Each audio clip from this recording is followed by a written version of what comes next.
我们在一起3年了，一起在泰州做销售，他对他的未来充满了信心。可是突然一夜之间什么都没有了。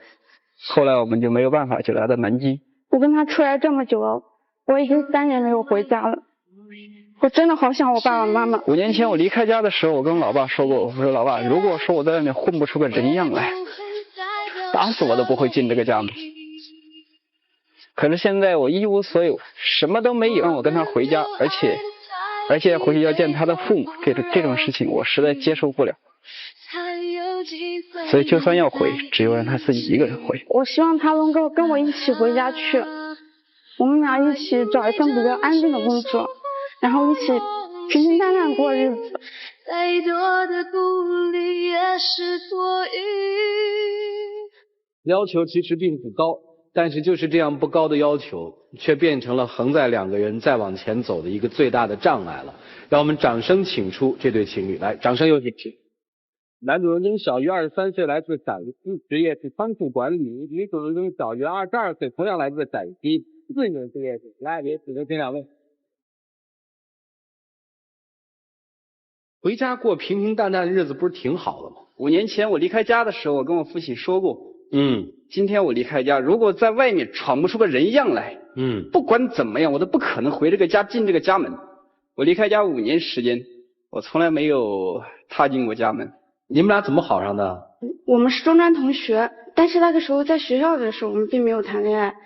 被学校分配出来之后，他在江苏那边待着，我在那边待了一段时间之后，我不喜欢那份工作，没过了多久我就走了我就去广州了。那时候年纪比较小，交了一些朋友，他们就是不良青年那种，然后的话可能就一些事情影响到了我，给我今后的生活的话留下一些阴影。当时我被骗了，身上1分钱都没有，不知道该怎么办。然后我就给家里打电话，让家里给我打钱。当时我爸爸妈妈接到我的电话，说我怎么那么不听话，让你在外面好好工作，你就是不听我们的，你就是到处跑。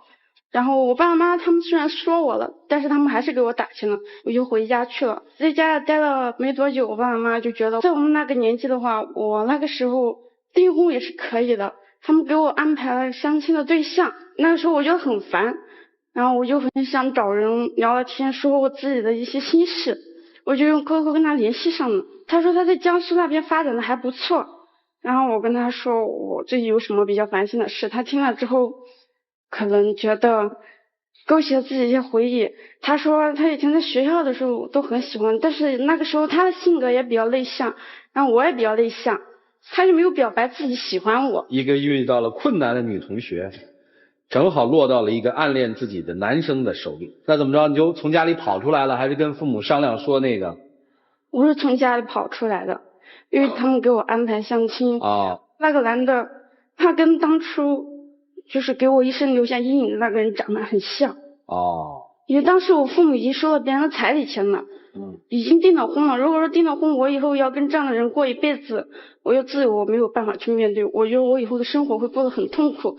当时我就跟他联系上了，我说我自己想出去，你回来接我好不好？然后他就回来了，就给家里留一纸条，然后我们就闪了。现在是怎么？家里面人接受他吗？不接受。不接受他？对呀。现在为什么要执意回家呢？因为我已经跟他出来3年了。想家了。想家。那你陪他回去呗。但是现在不能回啊。为什么？本来按照我们原来的计划，在12年的年底，那个时候我自己手里面大概就会有个10来20万，我可以理直气壮的让你带着我去你家里面，顺理成章的我们就可以结婚了但是现在呢，因为我们的上司把我们客户的货款卷跑了，这一片我们就混不下去了，没办法了。然后我把自己的工资吧5万来块钱，我就发给我的那些部下，给他们一人做一点补贴。当时钱不够，还是他跟他妈妈要的，要了1万多块钱，给部下补贴了个差不多。然后我们呢才离开那个地方，后来才到的南京，现在一无所有。那不影响你回家呀？第一次去他家里面的时候，就是我那个时候回去接他嘛，他很天真，就带着我带你去见我爸妈吧。去了以后，他家里面问起你是哪里人，我说我是哪里人家里面什么情况，几句话没说完，就把我轰出来了。你带我女儿干嘛呢？让我女儿跟着你，能给她什么？那他现在如果自己回家探亲行吗？可以，他要回家，他随时都可以回家。但是我不想我自己一个人回去啊，因为我想带他跟我一起回家去啊，见我的爸爸妈妈。这个问题我们已经争了很久了，我一直的想法都是，如果说在外面混不出个人样来，坚决不回家。什么叫人样？这不是挺活得挺有人样的吗？不是，有自己的女朋友，别人做错了事情，你替别人去承担，把自己的这个积蓄拿出来发给跟自己一起干活的部下，我觉得挺棒的了。我觉得我们两个手里至少有个10万块钱，我们就可以回家啊。那现在你们做什么呢？现在我是在一个仓库里面给人做仓库管理啊。那你挣10万需要多少年啊？最少得2年。要不咱再等2年？我会等他，我一直都在等他呀。但是就是因为那件事发生以后的话，他可能一时半会儿的话没有办法接受，人的话就很消沉、很颓废的那种感觉。有一段时间的话还不怎么想上班。哦，你不想上班？不是我不想上班，他不想上班。应该说，因为那个时候我跟他在一起工作，我们两个都不想上班。因为那段时间的话，我怀了他的小孩。孩子呢？打掉了。那你现在是希望说把他带回老家去，你们就在老家平平静静的生活了，是吧？是啊，现在这种情况就是什么呢？现在回去他家里面不可能同意我们在一起，会强行把我们分开，弄得不好，以后连面我都见不着了。所以我就觉得现在这种情况，那你就把他带回你们家去呗。我可以把他带回我们家去，那不结了吗？但是我自己现在我也不想回家。就非得挣够10万块钱再回家。是的，主要就是受父母亲戚什么的刺激，从小基本上每隔那么1-2天都会听到父母在说，你看你还不如你这几个弟啊，才几岁，他都比你强。听起来就是一个想创业的年轻人，花了一些时间创业，还没创成，甚至还碰到了挫折了，影响到了感情的生活了，是吧？是的，只提一个要求，不守在自己的思维的固有模式里。这样的话，你们认真去听老师给你们的建议，你们会发现会有所得，好吗？来，一起进入丘比特问卷。你们俩是陕西哪儿的人呢？汉中。汉中的，你哪儿的？我们是属于一个县城的。我就在陕西人，老乡啊。首先第一个啊，你把这么好的媳妇儿带回家，已经是非常非常让人值得羡慕的一件事儿了。这根本不是你所说的那种，我不要混个人模狗样，我不能回家。你想错了。另外一个啊，给妹妹说啊，时间长了出来肯定是要回家的。父母亲比如说不同意他，对他有成见，这个工作你需要去做的。如果说你老是这么抵触在外面这样子，这是起不到一个好作用的。我倒觉得你不妨可以尝试着，你先回去跟父母亲沟通，迂回着让他跟你回去，哪怕在陕西汉中结婚，结完婚之后外头有合适的生意，再出来再打拼嘛，岂不更好吗？我要是你父母，我会为你骄傲。为什么？我觉得你做的那个事儿，就是把自己的钱去贴补属下这个事儿，很有责任感。在这一点上，我是非常非常认同你的，这是第一点。第二点，我想问你一个问题：面子跟老婆哪个更重要？老婆。对呀，老婆重要吗？那你管面子干嘛呢？什么跟你爸说怎么样怎么样，那是爸。你今天就算拿了50万回去丢他面前，他照样说你不好，你信不信？那是爸，爸就是这样，爸跟儿子先生就是这样。我爸天天在外面夸我呢，知道吗？但他当着我面他就得说你不好，说不定你爸背后也夸你呢。你要面子，你爸不要面子吗？跟父母没有什么面子可谈的。就像他在广州出了事，花一个电话打过去，钱就打过来了，骂2句应该的，这是正常的。这是第二点。第三点，小伙子，我觉得这姑娘吧挺好，特别单纯。说实话，我现在看得出来，她整颗心都是在你身上。人家这么死心塌地跟着你，对不对？偷着乐去吧。她可以抛下一切，不明不白的跟着你，甚至为你还怀过孩子。你今天你要为她做那么一点点的牺牲，我觉得是应该的。还有一点你要记住，当时他父母退婚的时候，在他们那边肯定是惹出很大风波的，你必须要去给他们家一个交代。这个交代不是说马上去领证，而是到他父母面前去承认这是我的女朋友，我是他的男朋友。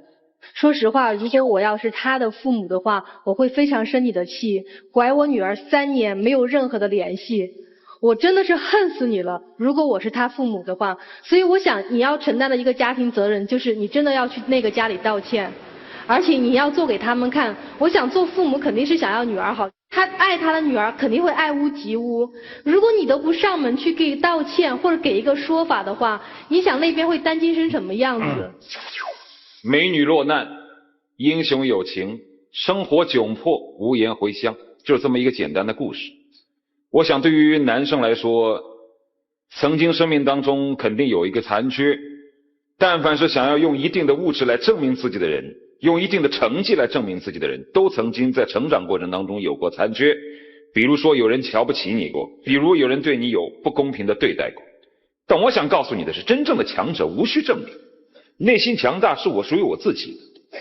我所担心的不是这个问题，我所担心的是你们刚才没有谈到的问题，而在台本当中有的问题，就是美女落难之时曾经受过的那段屈辱，曾经在你最落魄的时候你把它揭开过，这不是一个爱她的男人该做的。当时要藏都藏得来不及呢，你还去揭她的这种伤疤，这有点太不男人了吧。当时我觉得不要解释当时，不能再有以后。一个女人那么小的年纪，遇人不淑，留下了一段如今还像噩梦般的这样的记忆，然后又身不由己，在家乡碰到了一个家里面所要安排的不喜欢的人。每一段生活都像梦魇一样，只是遇上了你，他可以把整个身心都交给你，那是一种怎样的托付啊，对不对？所以我希望你有3点要求。第一点，不要用东西去证明自己，人生的意义不在于你握一手的好牌，而在于你打好一手的坏牌。第二，这个女人已经全心全意的托付给了你，你就好好的接着，不要让她再受任何的委屈。还有第三，你远远不理解父母的感受，真正的你的丈母娘和你的岳父关心的不是你有多少钱，而是你怎么对待他的女儿。不要说那些虚头巴脑的话。什么叫像个人样了？跟赵川跟我们这些就像个人样了？我们也不像人样，我们也有岳父看不起咱的时候啊。正儿八经男人要的是责任，就这样。我今天其实录他们这个是带着巨大的压力录的。我上来之前，编导就给我有过交代，说川哥一定要好好的给他们录这个，一定要好好的帮他们。其实今天编导也是用心良苦。咱们现在不都在假想吗？母亲是一个什么样的态度，对吧？有的时候电视工作者他不容易啊。你妈来了，来，有请。呀，我今年你都不打电话，知道吧？你这个不听话，我知道错了，我知道你做没法。妈，我知道错了，原谅我好不好？让我跟他在一起好不好？来，下面您其实很早就在听，这小伙子其实真的不错，您觉得呢？但是他们走的时候，我直接丢了一封信就走了。自从他把我女儿带着，我就是气。反正我不管怎么样，不同意他们在一起。爱女儿吗？嗯。希望她幸福吗？肯定希望她幸福。这3年来不都是这个小子给她的幸福？他给我女儿带的是什么幸福？带出来连一个电话也不打一个。小子，快认错。阿姨，对不起。如果当时你不把他带走，也许我还会同意你们在一起。但是现在，自从你把他带走以后，通知都传得沸沸扬扬的，都说我女儿跟着别人跑了。死活不接受这小子。是。不管他有钱没钱。是。所以小子，听见没有？跟钱没关系。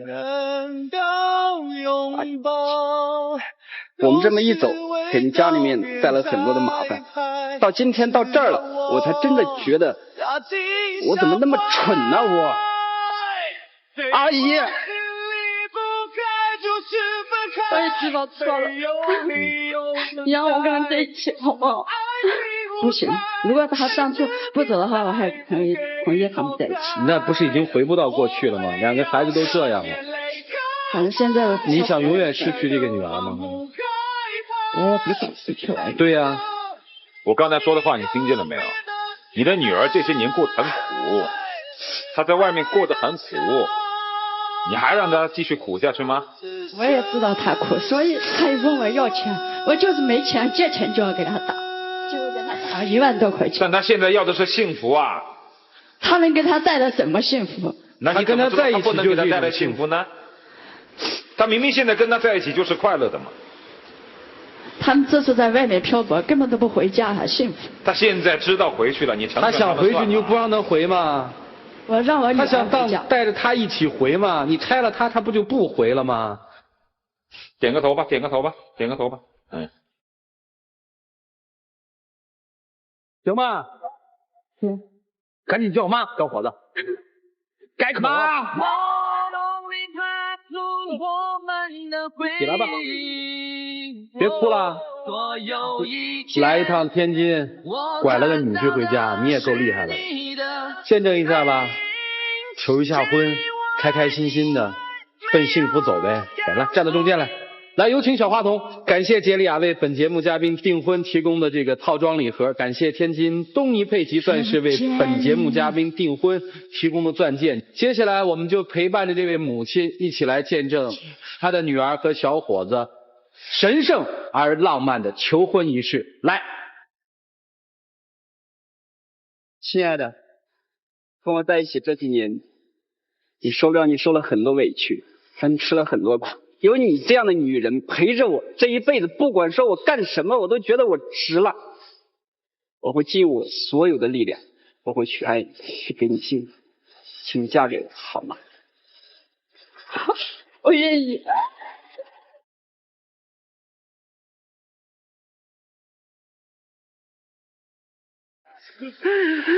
哎，这算是幸福的眼泪吧。刚才小伙子说那话的时候，我看你也要哭，为什么呀？